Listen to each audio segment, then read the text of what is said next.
नमस्कार, मी सचिन गव्हाणे आपलं स्वागत करतो न्यूज टॉप 9 या बुलेटिनमध्ये। बुलेटिनची सुरुवात करूया। आज मोहन भागवतांनी वक्तव्य केलं आणि त्यानंतर अनेक प्रतिक्रिया आलेल्या आहेत। त्या संदर्भातल्या टॉप 9 बातम्या पाहूया। संघाचा सरसंघचालक हा हिंदू असेल मग तो एससी किंवा एसटीचा आपण असू शकेल। सरसंघचालक हा क्षत्रिय वैश्य नव्हे तर हिंदू म्हणून निवडला जाईल, मोहन भागवत यांचं भाष्य।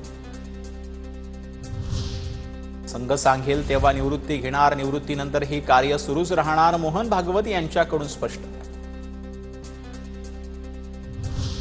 भाजपमुळे संघाला नव्हे तर संघामुळेच भाजपला आजचे दिन, मुंबईतील राष्ट्रीय स्वयंसेवक संघाच्या कार्यक्रमात सरसंघचालक मोहन भागवत यांचं विधान।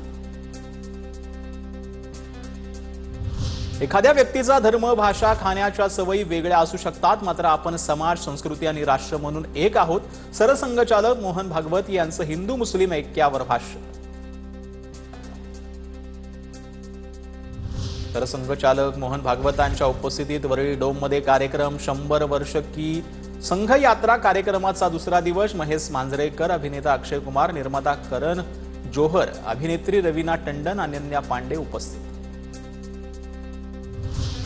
गर्दी जमवण्यासाठी सलमान खान आमंत्रित होते का, राऊतांचा सवाल। तर संघ शाखेत मुस्लिमांना प्रवेश आहे का, भागवतांनी सांगावं। मुस्लिम प्रेम सलमान खान पुरतच ठेवू नये, संजय राऊतांची प्रतिक्रिया।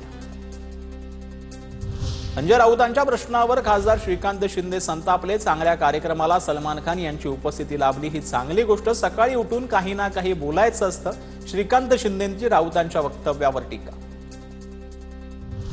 संजय राऊत यांना काय काम उरलेलं नसल्यानं ते उठसूट टीका करत सुटले आहेत, त्यांना कुणी सिरियसली घेत नाही, संजय राऊतांच्या आरएसएस वरील टीकेवरून शिवेंद्रराजे भोसलेंची टीका।